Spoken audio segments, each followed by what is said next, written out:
What is up, everyone? It's me, Jaxson here, and welcome back to a brand new episode of the Jaxson Adventures. Today, we are back for a brand new episode of my bad. Today, we're back for a brand new episode of a reaction video. I meant a new reaction video. Sorry, my bad. So, this shout out Goji Center once again, because apparently you guys really love Goji Center, and I love him too. So, in this video, it's called the Warbat Snake Titan Explained. I have saw this thing. I'm pretty sure it's the winged snake titan that fought Kong in Hollow Earth. Yeah, I saw this thing before. I didn't know what was the purpose of that, so we're gonna see the purpose. The warning: the following mini documentary contains graphic footage portraying multiple serpentine specimens engaging in predatory behavior. Oh, like real snakes. Okay, I get it. Alright, look at the snake. The Warbat is the newest addition to the MonsterVerse's arsenal of malevolent creatures. But, unlike the other titans, this monster literally stands head and shoulders above the rest, including Godzilla. Today we will be going in-depth behind the anatomical mysteries of this monster, as well as answering how large is this titan? How does it hunt? Does it possess special abilities? How can this creature even fly? This and more as we uncover the mysteries behind the ultimate Snake Titan. This video is sponsored by NordVPN, but would you believe that you can, in a way, enter Nord, giving you the peace of mind in addition? So take a moment to visit NordVPN. And now, let's go back to analyzing the Warbat Super Titan species. Okay.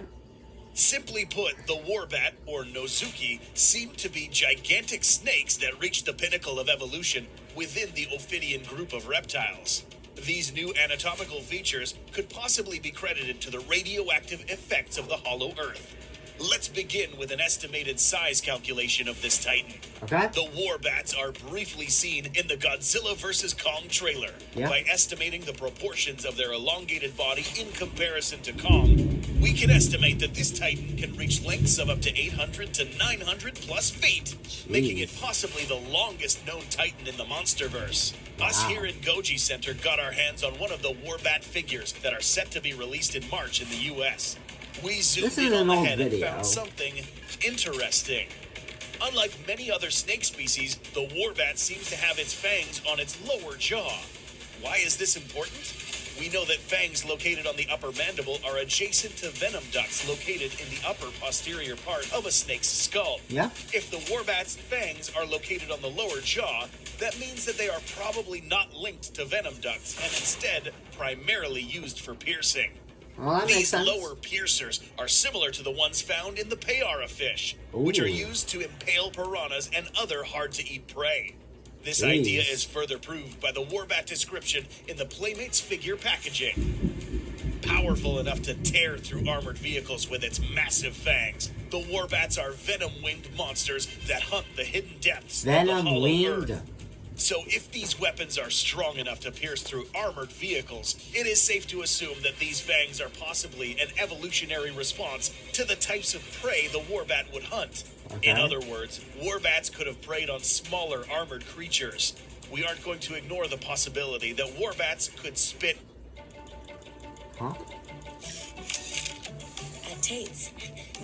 poison. In the trailer, we see that once the Warbat's head collided with the ground and its counterpart, green fluid seemed to gush out of its mouth. In the real world, several species of spitting cobras are known to literally gush poison from their mouths onto their prey, sometimes going as far as aiming for the victim's eyes. This behavior is seen in the animated Godzilla series, where we see King Cobra spit at Zilla's eyes. It would not be a surprise to see this titan behave in a similar manner. But how would the Warbat eat its prey? Snakes are known for eating prey 2 to 3 times wider than their own heads. To achieve this, pythons, for example, can walk over their prey with their jaws. To illustrate this, we first need to understand that most snakes have 6 rows of teeth. 2 rows in their lower jaw, 2 in their upper mandible, and another 2 on the roof of their mouths. These backwards-facing rows of teeth hold prey in place while swallowing it. We can assume that the Warbat's jaws are constructed the same way, given that Warbats are designed to be hyper-aggressive and highly sophisticated predators. What makes the walking motion possible is a phenomenon called cranial kinesis, or pterygoid walk, which allows these 2 lower jaw segments to move independently, allowing the snake to drag its prey into its throat without the use of auxiliary limbs. Additionally, a ligature between the segments of the snake's lower jaw allows it to open its mouth wide enough to swallow large prey. But is eating large, heavy animals practical for a titan like the Warbat? These monsters are apparently capable of staying airborne, so having a large prey item in its belly would be detrimental to its flight capability. Therefore, the clues discussed so far make it evident that this Warbat possibly fed on smaller, armored creatures. Which leads us to the next question. How did this titan hunt?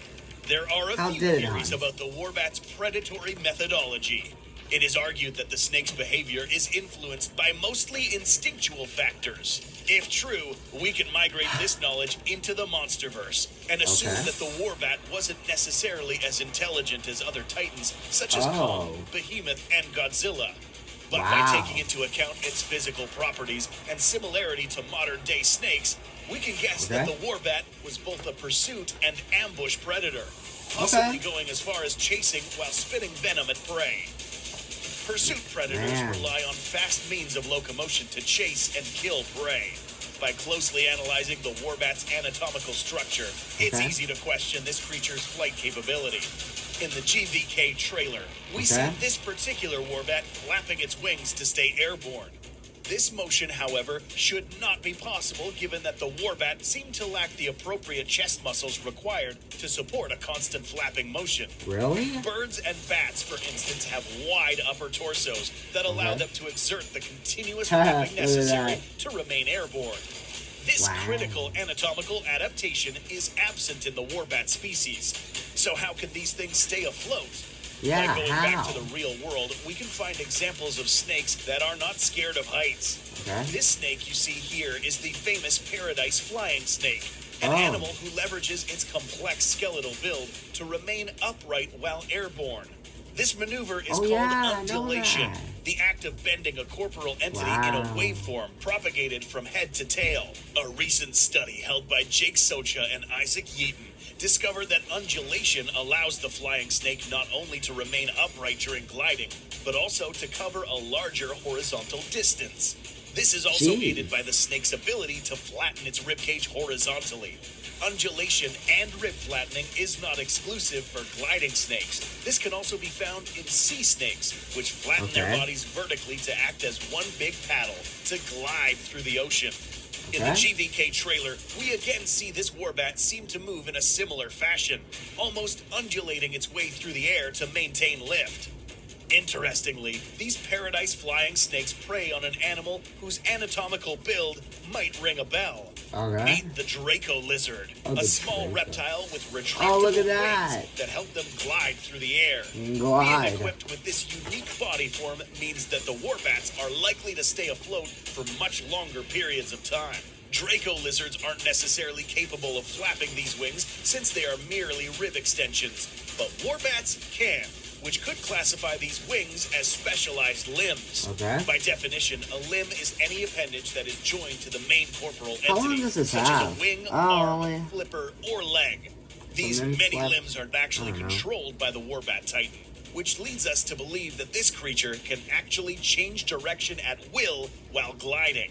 So now that we have an idea of how this animal can stay afloat, we can build a reconstruction of how this Titan can move and become airborne. First, the Warbat Titan must have either jumped from a tall structure or picked up enough speed for it to glide for a short distance.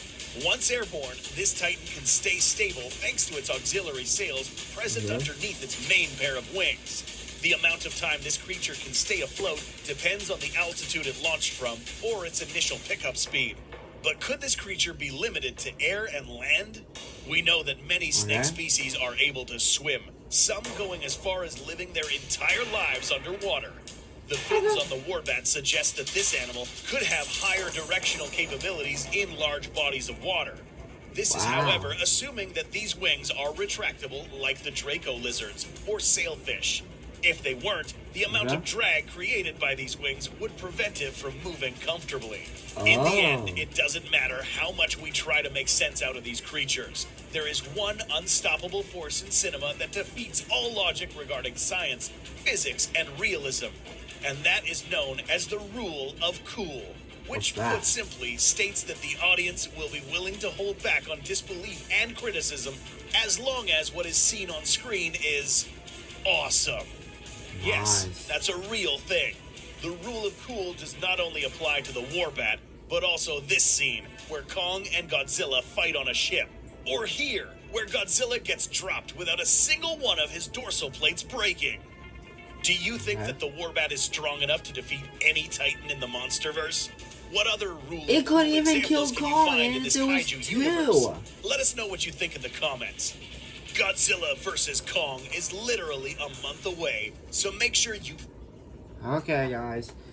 Wow, I learned a lot of things. This video is pretty old. This was made a month before Godzilla vs. Kong came out. Well, guys, that's going to be it for today's video. If you guys like this reaction video, make sure to like, subscribe. And I've learned a lot of cool things about this, and I hope you did too. And we hope you have a wonderful rest of your day or night. We'll see you guys in the next video. Bye.